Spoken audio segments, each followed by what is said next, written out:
Bienvenue à tous. Nous avons accueilli environ 35 personnes. D'autres sont encore en train de se joindre à nous. Je vous remercie d'avoir répondu à cet appel. Nous sommes un groupe qui a été lancé il y a quelques années et nous grandissons petit à petit. Et le but de notre groupe, de l'UCESM Van, est de améliorer notre collaboration dans cet apostolat des vocations en Europe relié à la vie consacrée. Et nous allons approfondir durant la deuxième partie ce que nous pouvons accomplir ensemble. Et dans la première partie, nous allons commencer par nous reconnaître. Donc, je vais donner la parole à Liliane de la Lettonie, qui est notre secrétaire, qui va faciliter les présentations. Bonjour à tous, bienvenue. Nous sommes très heureux d'être ensemble aujourd'hui, cet après-midi. Je veux seulement nommer tous les pays et les personnes qui sont présentes ici aujourd'hui. Donc, si j'ai oublié quelqu'un, je vous demande de lever votre main afin de pouvoir nous signaler que vous êtes ici. J'ai Père Dario de la Belgique, Sœur Marie-David de Sœur Mathia Paccard, Sœur Marie-David de la Belgique, Sœur Mathia Paccard de la Bosnie-Herzégovine, Jordana Klein-Vachterova de la République tchèque, Sœur Marie-Valérie et Marianne de la France, Allemagne, Hek Maria de la Hongrie, on a Sœur Lucia Prêtresse. De l'Irlande, on a Margaret Cartwright, Sœur Hélène, Père Colm, Sœur Mary et Gérard Galera. De l'Italie, on a Sœur Lina, Myriam, Sœur Sandra, Agnès, Sœur Barbara. Et de la Lettonie, j'ai Rita, moi-même. De la Lituanie, on a Loretta. Des Pays-Bas, Sœur Mary.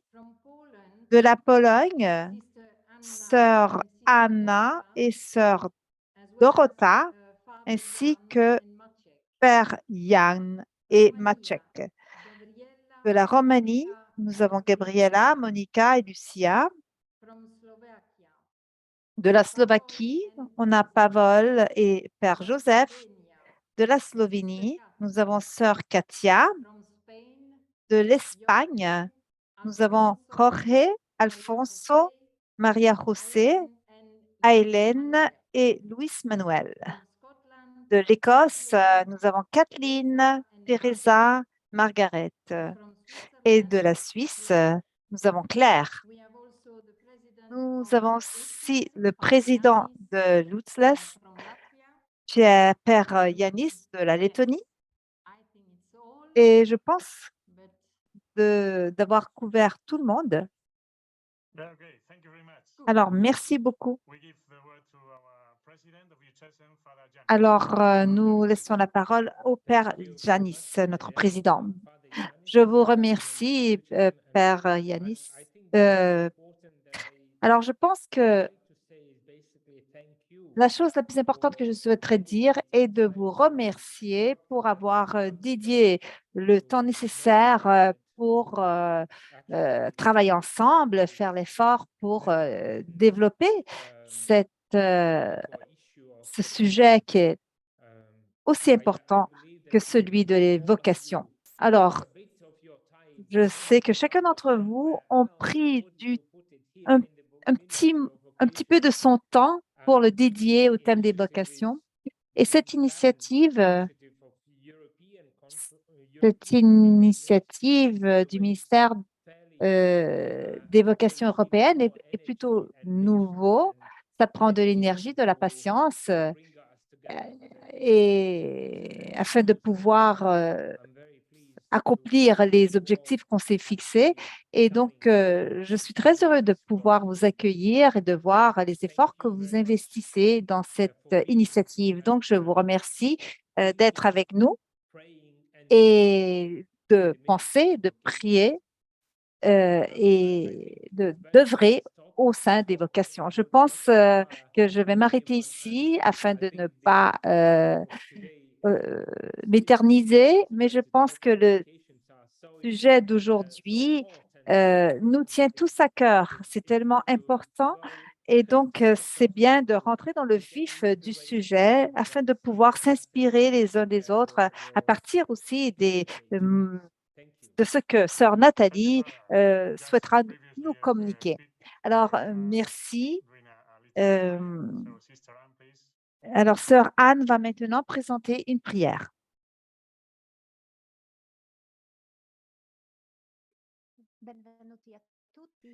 Alors, bienvenue à tous. Nous allons nous remettre à la présence à la présence du Seigneur et nous dédions cette rencontre à Marie qui a rencontré Élisabeth comme nous voulons nous rencontrer pour vivre ce moment. Donc, nous allons lire la parole de Dieu et ensuite une petite introduction et ensuite nous allons lire ensemble la prière. Donc, de l'Évangile selon Saint Luc, en ces jours-là, Marie partit dans les montagnes et se précipita vers une ville de Juda. Alors, prions pour les jeunes consacrés, les prêtres, les évêques, les animateurs et tous ceux qui les accompagneront, surtout les jeunes, pour vivre la rencontre des Journées mondiales de la jeunesse à Lisbonne.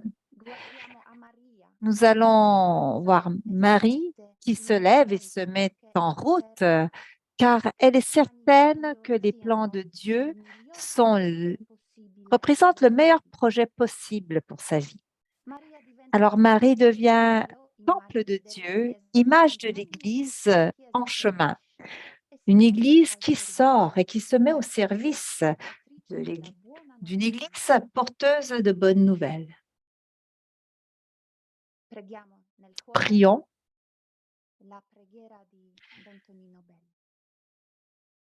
Prions. Sainte Marie, compagne de voyage. Sainte Marie, mère tendre et forte, notre compagne de voyage sur les routes de la vie. Chaque fois que nous contemplons les grandes choses que le Tout-Puissant a fait en toi, nous éprouvons une si vive mélancolie de notre lenteur. Nous éprouvons le besoin d'accélérer pour marcher près de vous. Alors, c'est pourquoi nous te demandons de d'accorder notre désir, de nous prendre par la main et d'accélérer notre pas, de marcheurs un peu fatigués. Nous aussi sommes devenus des pèlerins dans la foi. Non seulement nous cherchons le visage du Seigneur, mais en te contemplant, nous cherchons l'icône de la sollicitude humaine qui nous mène vers ceux qui sont dans le besoin. Et pour atteindre rapidement la ville en apportant les mêmes fruits de joie que tu as apportés un jour à ta lointaine cousine Elisabeth. Merci. Merci, sœur Anne. Donc, nous allons procéder et passer à notre première oratrice qui sera présentée par Claire.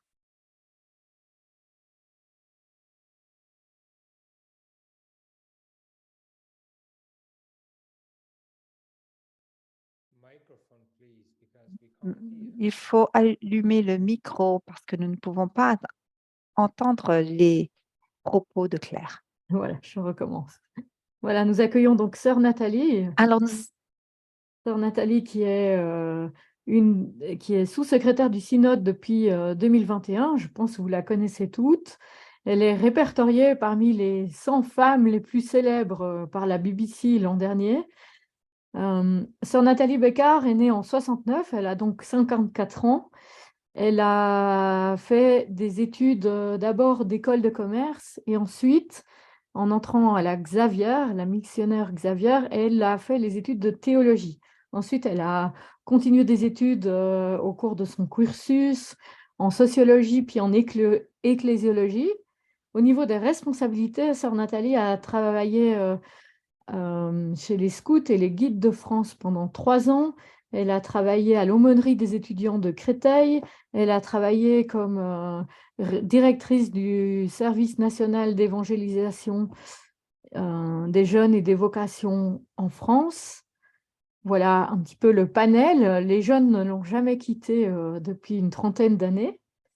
Hem, donc je vous l'ai dit, sœur Nathalie et Xavier, peut-être, j'espère ne pas trahir un secret de famille, mais sœur Nathalie a un oncle qui vient du Nord, qui était prêtre, très engagé, et c'est une figure qui l'a bien marquée.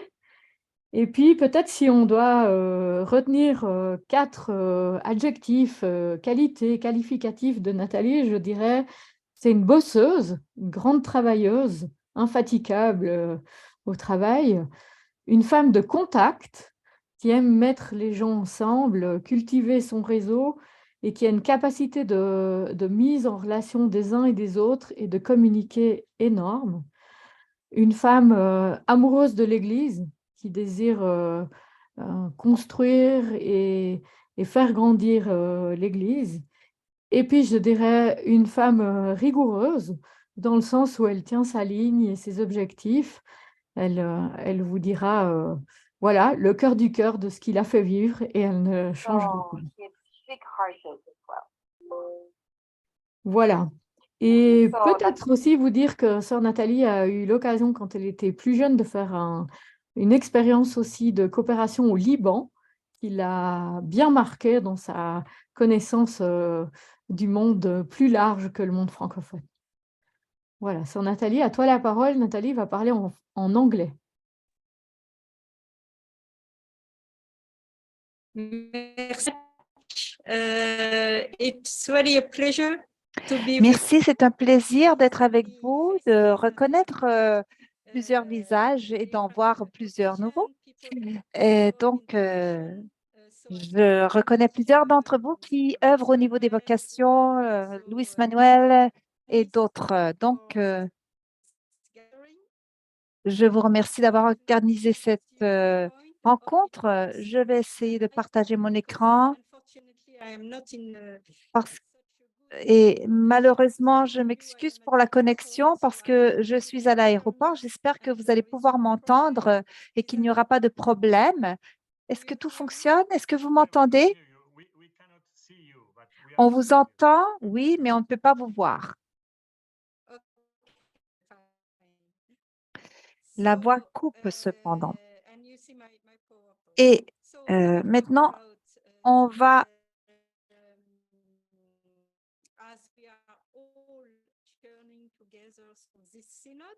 alors, tandis que nous procédons dans ce synode, 2000 la voix coupe malheureusement. Ce n'est pas possible de traduire.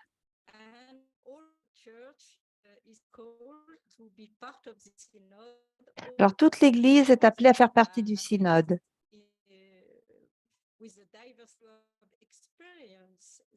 Il s'agit d'une expérience importante et diversifiée. Et malheureusement, la voix est coupée. On a perdu sœur Nathalie. Malheureusement, on a perdu la connexion avec sœur Nathalie.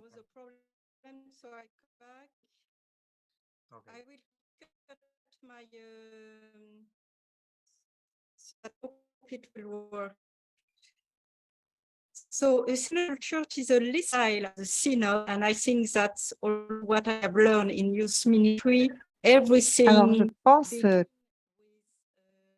que tout, alors, alors, d'après tout ce que j'ai appris au cours de mon ministère, tout commence par l'écoute.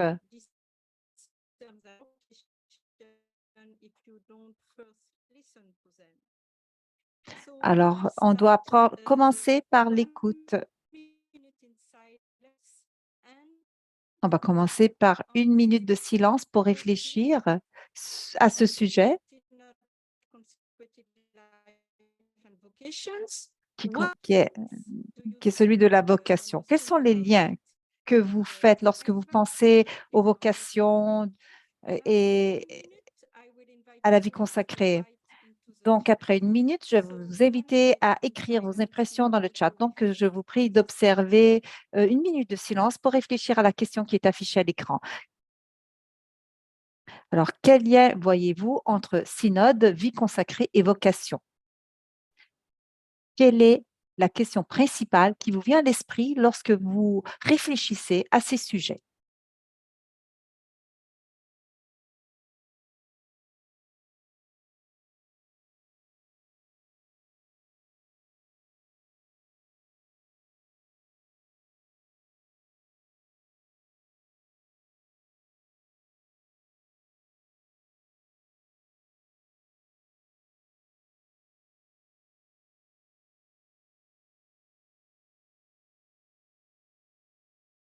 So I invite you to write into the chat. Alors, je vous invite à écrire dans le chat, si vous le souhaitez, les liens que vous avez, que vous percevez ou les questions que ça soulève en vous. Si vous avez des commentaires, alors prenez le temps d'écrire dans le chat afin de nous puissions y revenir. Et je vous remercie de ce partage.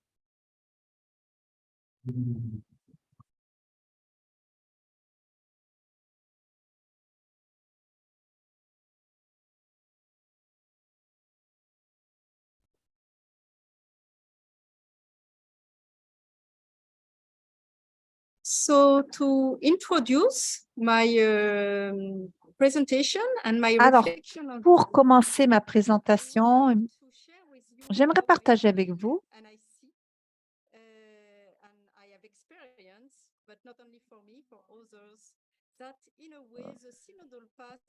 l'idée que la voie synodale est une vocation, est un cheminement vocationnel. Alors, quand j'étais à la conférence des évêques, j'étais j'ai eu une expérience aussi lorsque j'étais observatrice, ça a été une expérience très profonde. Et à la fin de ce cheminement, de ce discernement, j'ai partagé aussi avec d'autres observateurs et je n'avais jamais pensé à ça avant, mais j'ai fait l'expérience d'un travail de collaboration et de l'expérience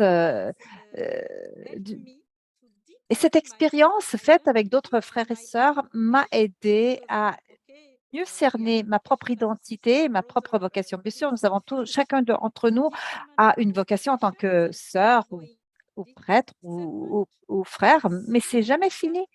Et donc, notre discernement, cette expérience ecclésiale est un moment très spécial parce que ça nous permet de s'enrichir, de se renforcer en tant que personne et communauté, et au niveau de notre vie communautaire également, grâce à l'interaction.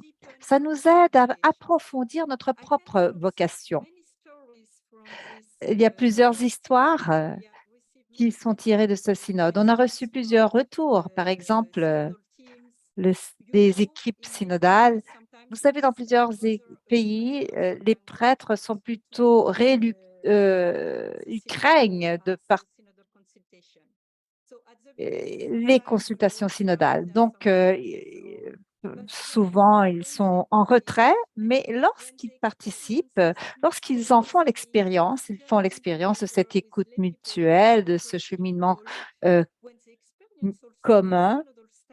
Lorsqu'ils font l'expérience de cette façon de faire la pastorale ensemble, ils réalisent que cette expérience les aide à approfondir leur propre vocation et que ça ne représente pas une menace, mais au contraire qu'il s'agit d'un don qui les aide à poursuivre leur cheminement vocationnel et ils découvrent au cours de ce cheminement, le prêtre va rester prêtre, l'évêque évêque, les sœurs vont rester sœurs, les laïcs vont peut-être rester laïcs, mais ils vont obtenir de nou- une nouvelle connaissance de soi, une nouvelle connaissance de leur vocation. Et donc, ce qui est très intéressant au niveau de cette expérience synodale, et lorsque on met en œuvre, on actualise en fait, hum, malheureusement ça coupe encore, euh, lorsqu'on parvient à s'écouter les uns les autres, à écouter le souffle de l'Esprit Saint, on voit que c'est un processus qui va nous ecclésialiser et qui va nous intégrer plus profondément au mystère de l'Église, mais en même temps, ça nous aide à approfondir notre vocation personnelle. Donc, c'est une expérience qui est à la fois commune et personnelle. Et donc, on approfondit notre cheminement vocationnel et on découvre une façon euh, une plus belle façon d'articuler le moi et le nous. Et bien sûr, on affronte nos vocations de façon individuelle. On agit sur une base individuelle, mais en même temps, nous faisons partie d'une communauté. Et parfois, je dis que on doit passer du moi au nous, mais on reste quand même des individus et le nous est constitué de toute une série de moi qui sont interreliés et qui poursuivent une vocation. Alors, on voit des façons d'atteindre la vocation. Alors, la synodalité, pardon, est une façon de réaliser notre vocation et c'est une façon de comprendre. Alors, on doit comprendre que la synodalité est, est quelque chose de durable. On ne fait pas un synode parce qu'on aime ça ou on n'aime pas ça. La synodalité est un appel. C'est l'appel de Dieu. C'est la synodalité est la vocation de l'Église pour le troisième millénaire. Donc, on doit comprendre et aider les autres à comprendre que la synodalité, comme étant la vocation de l'Église pour le troisième millénium, dans ce contexte, dans un monde plein de contradictions, de polarisation, dans un monde complexe. Et la synodalité est, premièrement, une expérience spirituelle avec l'Esprit Saint au centre. Et plus nous approfondissons notre vocation, plus nous allons aider l'Église dans la poursuite des vocations et du discernement. Et nous allons pouvoir et donc, nous serons plus prêts, davantage prêts à prendre le risque d'embrasser d'accueillir notre synodalité. Et plus on fait ça, plus on va découvrir notre propre appel personnel. Alors, il s'agit donc d'un processus qui se nourrit mutuellement. Et comme le pape François l'a dit, la synodalité est une façon d'être l'Église aujourd'hui selon la volonté de Dieu dans une dynamique de discernement et d'écoute qui se fait ensemble, d'écoute de la voix de l'Esprit Saint. Alors, le discernement vocationnel est comprendre par l'écoute l'appel de Dieu et de accomplir sa volonté. Et on doit le faire non en pensant à un Dieu qui est éloigné, qui est au-dessus de nos têtes, mais plutôt euh, avec la vision de la synodalité, nous comprenons que Dieu est auprès de nous, qu'il chemine avec nous, à nos côtés, qu'il est à nos côtés sur cette terre. Et ce qui est intéressant, c'est que lorsque les gens font l'expérience de la synodalité, des dynamiques synodales, alors ils voient que cet appel n'est pas un appel euh, qui est virtuel, mais qui est très concret. Et en tant que religieux, puisque nous sommes habitués au discernement, nous discernement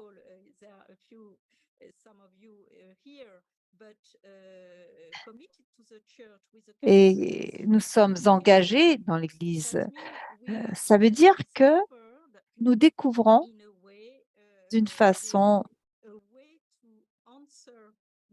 de pouvoir répondre à l'appel de Dieu et nous pouvons aider les autres à vivre le synode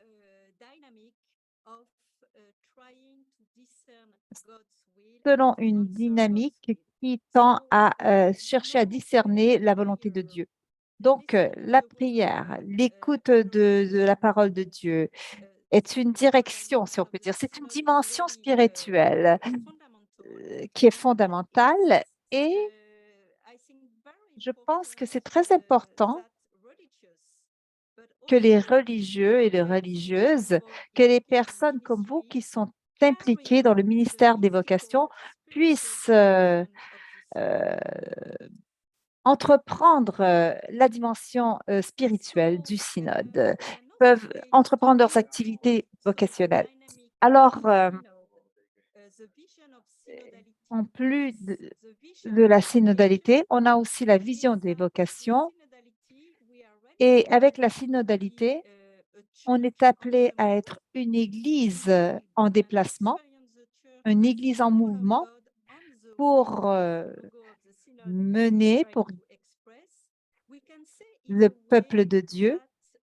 Et on peut dire que d'une façon que la synodalité est une vision dynamique de l'Église dans l'histoire. Ce n'est pas seulement euh, une- un marché sans but, mais c'est un marché, c'est un cheminement pour comprendre l'Église, une Église qui chemine pour accomplir la volonté de Dieu et pour comprendre notre identité, non comme étant quelque chose de fixe, qui ne change jamais, mais comme étant une identité qui est dynamique, qui évolue. Et donc, si on pense au monde tel qu'il était il y a 20 ans, il y a 30 ans, on voit, et si on pense aux personnes euh, il y a 20 ans, il y a 30 ans, on voit que ces personnes, tout comme le monde, évoluent et que nos expériences nous modèlent et que notre identité n'est donc pas quelque chose qui ne change jamais, c'est quelque chose qui évolue. On a des choses qui restent depuis le début, qui sont ancrées en nous, mais les expériences de vie, les différentes situations auxquelles on est confronté nous modèlent. Et, et donc, c'est la même chose pour l'identité de l'Église. L'Église évolue, c'est la même Église depuis le début, mais aujourd'hui, si on pense à l'Église telle qu'elle était il y a 50 ans à l'Église d'aujourd'hui, on voit qu'il y a un changement, il y a une conversion. Et c'est la même chose pour les vocations. Alors, c'est la raison pour laquelle je n'aime pas parler des vocations avec avec une notion statique, parce que, ou comme état de vie, euh, parce que l'état de vie comme étant une vie consacrée, une vie mariée. On a l'idée d'une vie qui ne change pas, qui est fixe, mais non, c'est une vie dynamique. J'aimerais plutôt me référer à un style de vie plutôt qu'à un état de vie pour faire comprendre l'idée que il s'agit d'un processus, d'une identité qui évolue, qui est dynamique, et donc que les vocations ne sont jamais statiques. Elles évoluent. Elles sont appelées à être transformées durant toute la vie. Et j'aimerais aussi, ici, on a un texte très important que vous connaissez peut-être déjà et que si vous ne le connaissez pas, je vous invite à le lire. Synodalité se manifeste dans le caractère pèlerin de l'Église, donc l'image du peuple de Dieu qui se réunit. Et donc, il s'agit d'un caractère missionnaire qui correspond à la condition et à la vocation de chaque être humain en tant que homo viator. Alors, des êtres humains qui en déplacement. Donc, ce chemin nous permet de mieux comprendre le mystère du Christ comme étant la voie qui nous mène au Père. Jésus est la voie euh, qui, de Dieu à homme, qui nous, qui, qui nous mène de Dieu à homme et qui nous mène à Dieu. Et donc, on peut mieux comprendre l'expérience de la vocation qui est commune pour chacun et chacune d'entre nous, parce que en tant qu'êtres humains, nous sommes homo-viateurs, personnes qui voyagent, qui se déplacent, et on est appelé à vivre notre identité chrétienne dans l'esprit d'une église pèlerine. Et donc, on a la vision des jeunes qui nous provient du pape François.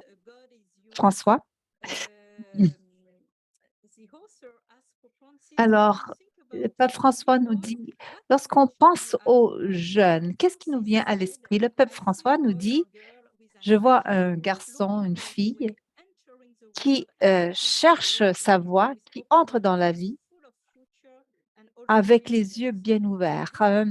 Et donc, cette personne qui doit marcher sur ses pieds comme les autres et il doit être toujours prêt à aller de l'avant et de parler. Donc, parler aux jeunes est aussi parler de promesses et c'est aussi de parler de joie. Alors, l'identité des jeunes est importante parce que les jeunes sont dans une période de transformation. Alors, ils passent de l'âge de l'adolescence à être de jeunes adultes, mais ce sont des périodes très formatives et il y a des dynamiques. Et, et donc, pour pouvoir comprendre les jeunes aujourd'hui, on doit être nous-mêmes très prêts à évoluer, être très mobiles. Donc, pour comprendre nos jeunes, si nous voulons être avec eux, les accompagner, les aider dans leur discernement au niveau de leur vocation, on n'a pas d'autre façon sinon que d'être avec eux dans le style synodal et de cheminer avec eux, de ne pas se mettre au-dessus d'eux pour leur enseigner ce qu'est la vocation, mais non, on doit se mettre à leur côté et cheminer à leur côté et accompagner leur discernement. Et nous savons que les jeunes ont besoin d'être écoutés, ils veulent être des protagonistes, ils veulent être protagonistes de leur vie, mais ils ont besoin également d'un guide spirituel, de directeurs spirituels qui, qui peuvent cheminer à leur côté. Donc, plus on, plus on peut cheminer avec les jeunes dans une dimension synodale. Alors, j'ai aussi plusieurs témoignages de jeunes qui m'ont parlé de comment leurs expériences synodales les ont préparés à leur vocation et les ont aidés dans leur discernement. Et donc, j'ai parlé avec plusieurs jeunes aux différentes assemblées continentales Et pour eux, ça a été aussi, comme un cheminement, vocationnel, non seulement une expérience ecclésiale. Donc, c'est un peu ce que je voulais partager avec vous. J'aimerais aussi, revenir à quelques aspects, heu et ensuite qui concernent le synode et la vie consacrée.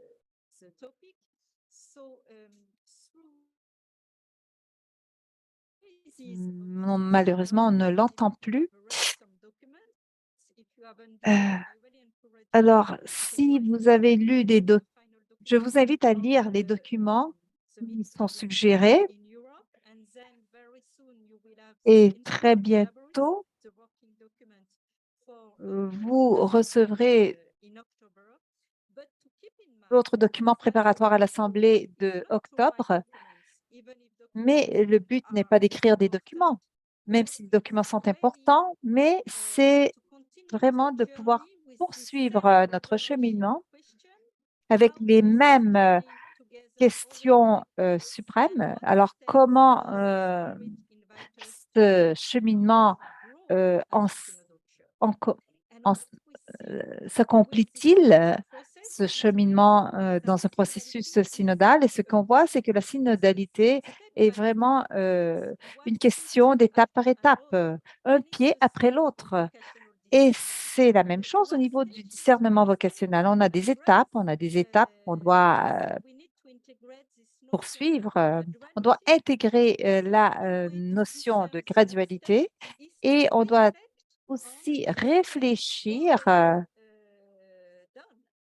à l'étape précédente si on veut entreprendre la prochaine étape. Alors, on ne peut pas s'engager dans la prochaine étape sans avoir bien discerné ce qu'on a vécu dans l'étape précédente. Alors, si on veut savoir où on va, on doit commencer par bien savoir où on se trouve maintenant si on ne connaît pas notre situation actuelle. Donc, on ne peut pas discerner, là où on ira si on n'a pas bien discerné, là où on est en ce moment. Alors, on a la vocation est un appel et on ne peut pas discerner en groupe, dans un bureau ou en théorie.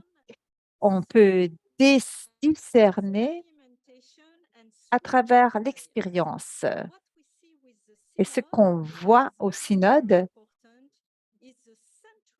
qui est important, est la centralité de l'expérience. On peut parler de synodalité, mais ce n'est jamais suffisant. On doit en faire l'expérience et lorsqu'on en fait l'expérience et qu'on on fait l'expérience des fruits de l'esprit comme la joie, l'impulsion missionnaire, la paix, lorsqu'on en fait vraiment l'expérience, lorsqu'on y goûte, on veut continuer et on peut constater qu'il s'agit d'un processus spirituel comme, heu et oui, on aura la consolation, la joie, mais il y aura aussi l'expérience de la difficulté, des résistances, parce que c'est un processus, de conversion, d'évolution, de changement. La question est: est-ce qu'on est mené par nos craintes ou est-ce qu'on est mené, guidé par ce qu'on a discerné suite à l'appel de l'Esprit Saint? Et c'est la même chose pour les vocations et pour tous les jeunes qui essaient de discerner leur, vocation. Alors, ils font l'expérience, du mouvement de l'esprit, de la joie, de la paix, de leur crainte et on doit vraiment les aider et à apprendre à partir de ce discernement et c'est la même chose pour l'Église. L'Église en déplacement, l'Église, qui a entrepris un cheminement synodal et on a encore les mêmes effets de expériences de consolation, de joie, qui sont partagés par un groupe, par une communauté, par une Église et il s'agit d'une expérience de libération et d'une nouvelle vie et donc j'aimerais souligner ce qu'on a appris à partir de ce processus synodal parce qu'il s'agit d'un processus d'apprentissage. C'est vraiment important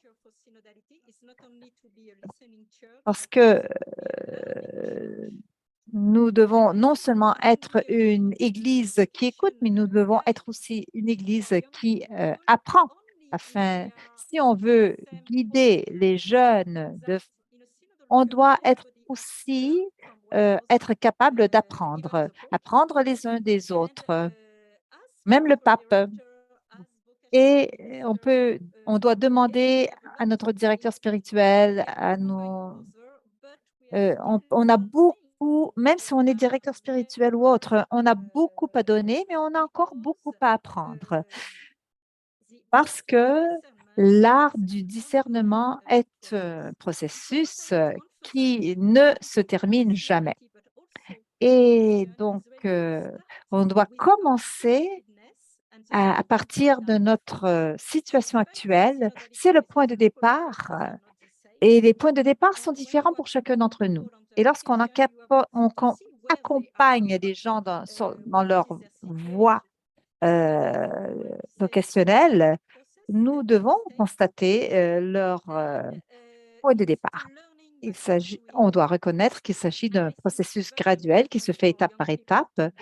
Et on doit aussi remarquer que la synodalité est un processus qui prévoit, euh, qui permet d'apprendre à partir de l'expérience.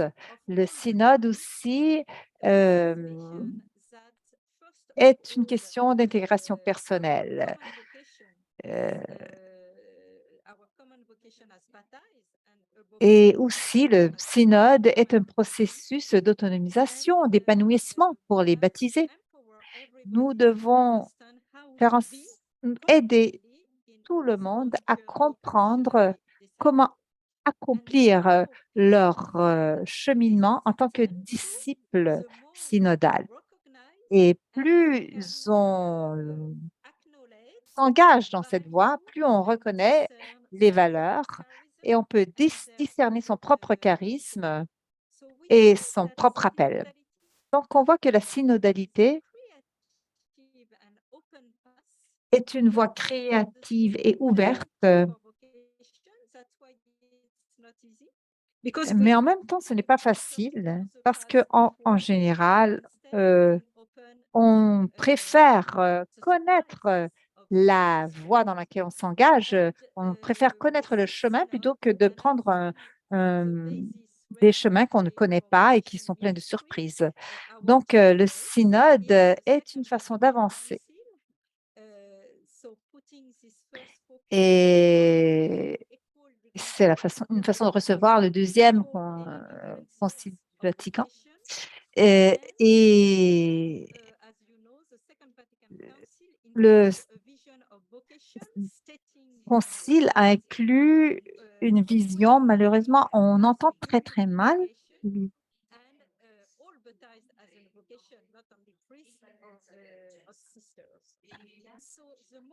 Alors, le deuxième concile, alors, on sait si on veut actualiser, alors, on peut actualiser la synodalité de façon à ce que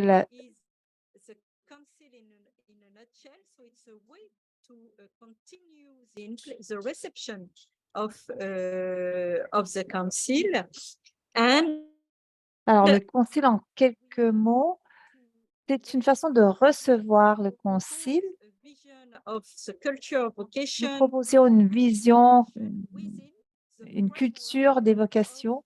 Il s'agit donc d'un cadre de l'ecclésiologie du concile et la synodalité est une pensée du concile. C'est une façon de vivre de façon plus concrète dans nos vies, dans nos communautés, dans nos églises locales, partout, cette vision du concile.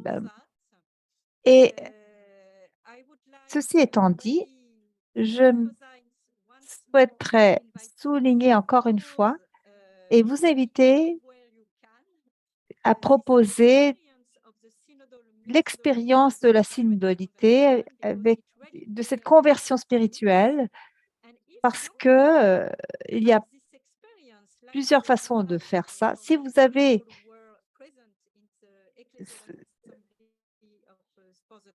s'il y a des personnes qui ont participé aux rencontres continentales, on vous invite à partager dans des tours de table, dans différentes rencontres avec les évêques, les prêtres, les sœurs, les patriarches, des jeunes, les laïcs, avec tout le monde. Donc, essayez de partager la nouveauté et les fruits de ce processus synodal, de témoigner.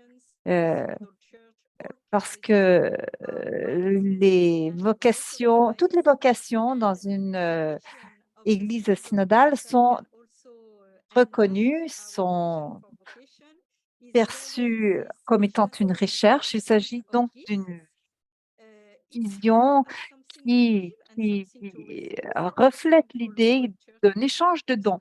Parce que tous et chacun ont quelque chose à offrir. Chaque continent, chaque personne ont beaucoup à donner et à recevoir. Il n'y a pas de continent. Alors autrefois, on pensait à l'Europe comme étant peut-être le continent qui guidait les autres, mais maintenant, ce n'est plus ça. Nous sommes une constellation de continents. Nous sommes synodaux.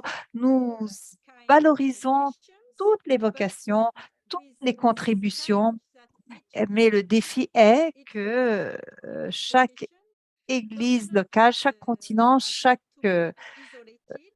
personne ne soit pas isolée, mais que tous, toutes les entités soient en relation les unes avec les autres. Ceci étant dit, je vais terminer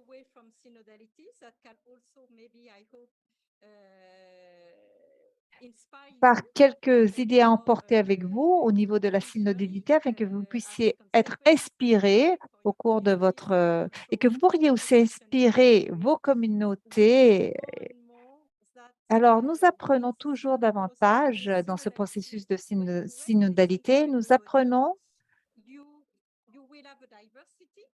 que nous apprenons à reconnaître la diversité.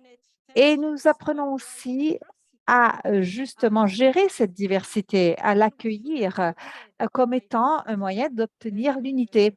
Nous apprenons à gérer, à reconnaître lorsque cette diversité est, est reconnue et est activée dans une dynamique synodale, ça nous aide à comprendre que cette pluralité, ça nous aide à comprendre que l'intégration de la pluralité au-delà de la fragmentation, de la polarisation, est une façon de pouvoir accomplir notre vocation.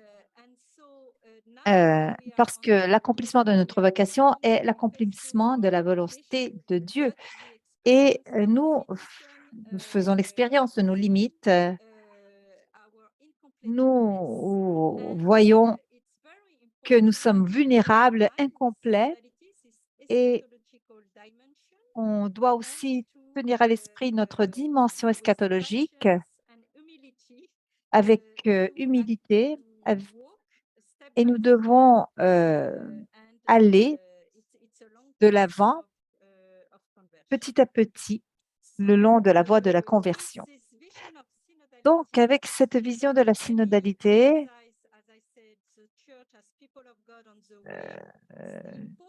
cette vision de la synodalité comme étant des peuples de Dieu en déplacement, nous avons vu aussi la théologie du baptême.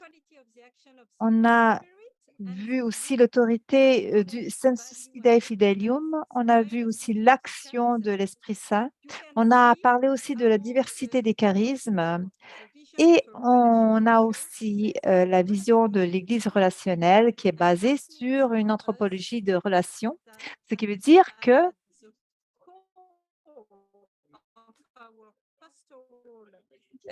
work, we put relationship que l'appel de notre Nous avons nous sommes sur la voie pour cheminer avec les jeunes, en particulier pour les aider à discerner leur propre vocation. Alors, je pourrais élaborer davantage, mais je vais m'arrêter ici afin de pouvoir répondre à vos questions, à vos retours. Ensuite, je vais partager mon document PowerPoint avec vous afin que vous puissiez le lire après cette rencontre.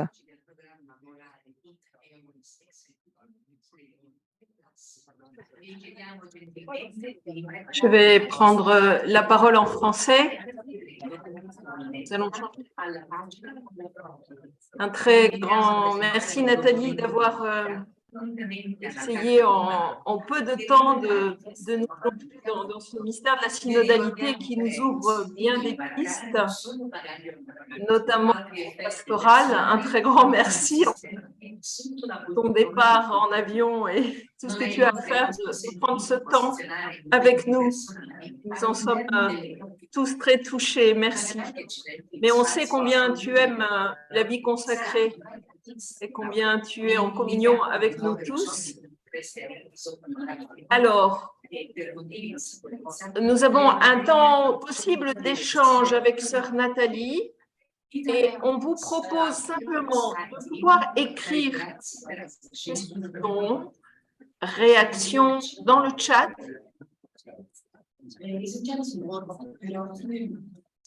Vous voyez, je parle français, donc vous pouvez écrire dans votre langue native, enfin presque native, entre anglais, français, italien, espagnol. De toute façon, Nathalie comprend toutes les langues.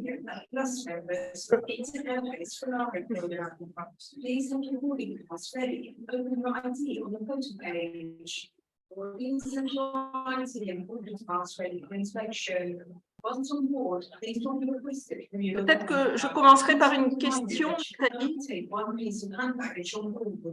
J'ai apprécié que tu évoques beaucoup les jeunes, la culture des jeunes aujourd'hui. Beaucoup de nos pays sont traversés par des mouvements extrêmement différents d'ouverture, de charismatique, de traditionnaliste, et avec parfois une vraie difficulté de communion et de rencontre, notamment avec l'influence des réseaux sociaux où on réagit, où on est contre, où on est hyper pour. Et ce chemin synodal n'a pas été facile à mettre en œuvre avec les jeunes. Est-ce que tu aurais des conseils, parce qu'il n'est jamais trop tard pour continuer, puisque c'est la vocation de l'Église, des conseils par rapport à ces gros enjeux? Yes, thank you for your question. The first thing Alors, is, merci pour cette question. La question est quelque chose que nous confrontons au fur et à mesure. Nous sommes une Église et grâce à la diversité, il y a différentes diversités qui sont étiquetées de différentes façons, pays, linguistiques. Et il y a aussi des diversités internes à l'Église, comme vous l'avez mentionné. Il y a plusieurs façons différentes de vivre l'Église. Et d'intégrer tout ça de façon polarisée, mais on doit reconnaître que la diversité existe et proposer des expériences qui nous permettent de pouvoir créer des liens, des ponts. Et je pense que les difficultés, alors on peut travailler au niveau des réseaux sociaux, on peut communiquer de différentes façons, mais ce n'est jamais suffisant. C'est la façon dont on ouvre des espaces où les personnes peuvent se rencontrer et peuvent combler ces différences. Il s'agit d'un processus qui permet non seulement de de créer des différences ou des débats, mais qui permet de combler et de se concentrer sur la parole de Dieu et de s'écouter les uns les autres. Et si vous fournissez ces expériences, ces occasions d'échange au sein de vos diocèses ou ailleurs, les personnes vont rester charismatiques, etc. Mais si on apprend à se connaître et à se percevoir de façon différente, je pense que c'est vraiment une question de comment ouvrir, fournir des façons de permettre ce genre d'expérience synodale qui va pouvoir donner fruit. Et ce qu'on a appris au sein avec le synode, c'était une de mes diapos, mais je n'ai pas eu le temps d'en parler, c'est l'importance des nouveaux langages comme les réseaux sociaux. Et on doit penser à comment intégrer tout ça. Parce que on n'a pas l'Église d'un côté et les réseaux sociaux de l'autre côté. Et on est tous dans la vraie vie. On doit penser à la pastorale de notre Église avec la notion qu'on peut aujourd'hui, qu'on est dans la vie et qu'on doit articuler en ligne et en personne notre dialogue. Donc, sans aucune dichotomie. Et de le faire de façon à pouvoir intégrer. Donc, on commence à penser de façon hybride, de façon concrète, à des situations en personne et avant et après, même durant la connexion avec les différentes cultures. Et donc, c'est ce que j'aimerais suggérer. Plus les jeunes sont impliqués dans les réseaux sociaux, même s'ils ne l'expriment pas de façon consciente, plus ils ont besoin d'être guidés.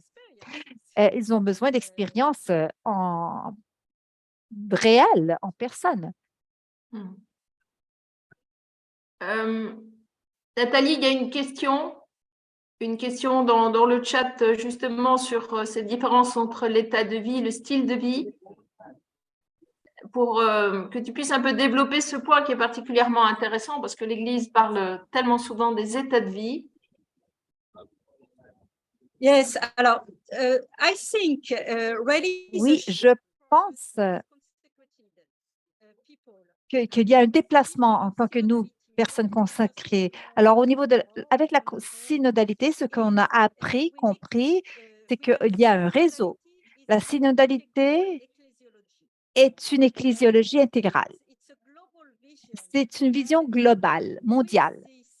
Et avec cette vision synodale, on peut penser à nous, religieuses consacrées de façon indépendante des autres. On n'a pas d'un côté les évêques et de l'autre côté les autres. Non,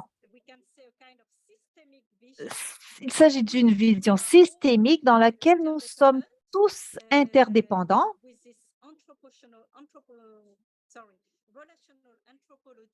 Il s'agit d'une anthropologie relationnelle.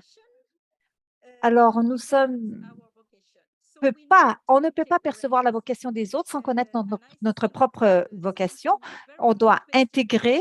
C'est quelque chose de très important pour la vie religieuse aujourd'hui. Nous sommes appelés à travailler et en tant que famille charismatique, à œuvrer en tant que famille charismatique. Et donc, c'est très intéressant.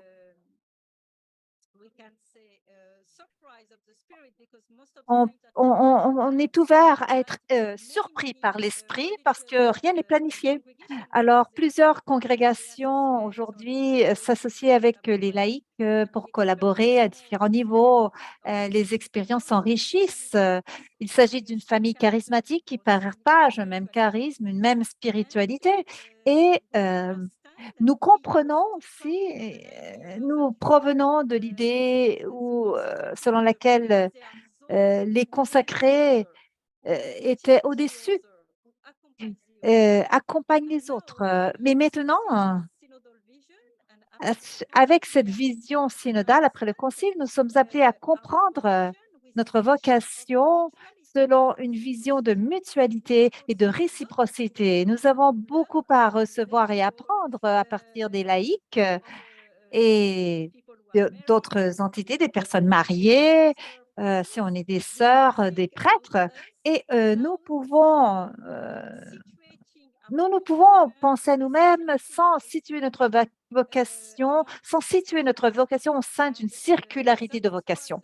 Et c'est la raison pour laquelle, ça a été lorsque j'ai été à la conférence des évêques sur la vocation, alors on ne peut pas parler de vocation de façon séparée au niveau de la vie consacrée. Si on ne peut pas promouvoir ces vocations de façon individuelle si on ne promouvoit pas toutes les vocations. Alors, dans toute leur diversité. Et c'est très important parce qu'on doit cheminer ensemble. On ne doit pas éliminer nos propres particularités, mais nous devons les approfondir. Et ce que nous apprenons avec la synodalité, c'est l'importance de ce qu'on appelle les autres. Alors, la synodalité nous amène vers une nouvelle vision, une vision de l'Église dans laquelle on peut accepter les non-croyants avec le dialogue interreligieux. Parce que premièrement, nous avons une vocation unique qui est la celle de la fraternité humaine. Et donc, on doit articuler notre discours selon cette grande vision intégrée, interreliée. Merci. Merci beaucoup. Il y a une autre question, Nathalie, au sujet des résistances les plus importantes à la synodalité. Qu'est-ce que tu sens comme frein particulièrement important à ce chemin de synodalité? Okay, so really, those were the most Alors, les résistances, les oppositions à la synodalité, ce sont souvent des oppositions contre le pape François et les oppositions contre le deuxième concile du Vatican. Mais malheureusement, la voix s'est interrompue. On n'entend plus Nathalie.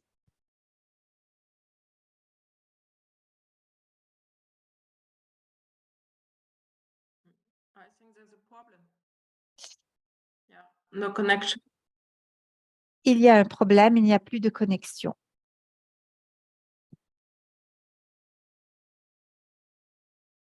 At the airport. I think we've lost her. Donc, if you have some question, it's time to write them. At the occasion to write your last Alors, question. si vous avez des questions, vous avez l'occasion de poser vos dernières questions parce qu'il nous reste encore 10 minutes.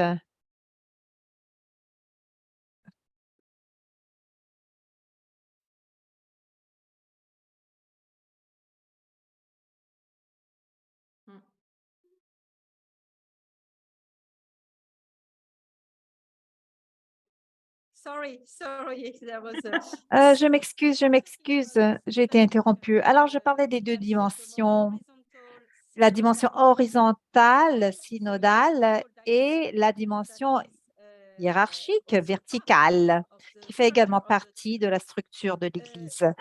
Et donc,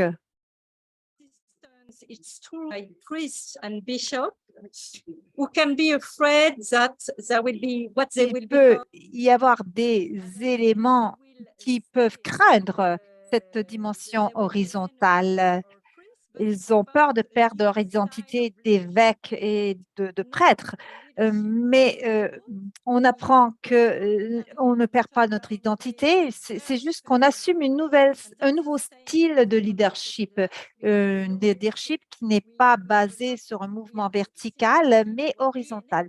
Et donc, nous avons l'expérience de la communauté, de discernement. On sait également qu'il y a aussi beaucoup de situations d'abus de pouvoir dans l'Église, il y a la question de l'obéissance et du leadership qui sont qui doivent évoluer. Et donc, on a une vision synodale qui fait que le leader est encore un leader, mais son style d'autorité, son style synodal est celui de l'écoute, de l'accompagnement, de la consultation. Il s'agit de leadership, de service et de collaboration. Et donc, non pas d'autorité. Et donc, il s'agit to liberate the liberty. d'une façon très libre, mais il s'agit bien sûr d'une posture différente.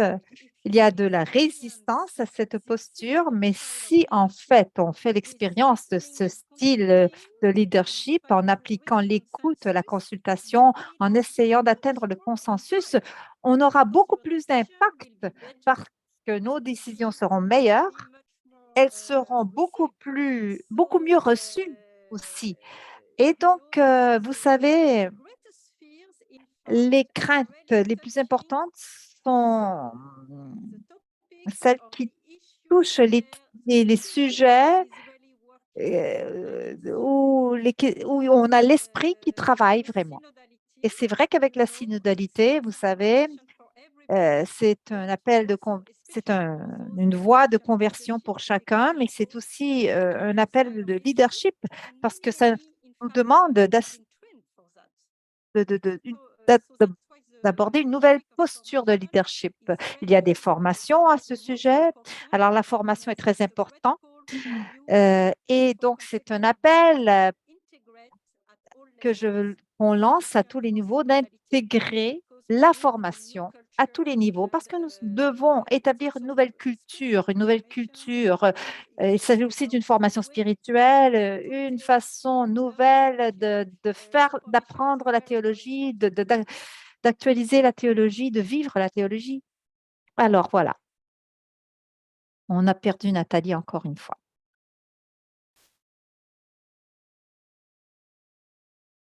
Un grand merci, Nathalie.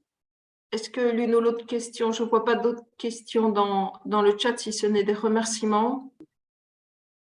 Ok, alors je vais vous laisser parce que je vais devoir aller prendre mon avion. Écoute, belle mission et grand merci. Tu sais que notre prière t'accompagne. Hein? Okay, merci beaucoup. Et à bientôt à Rome.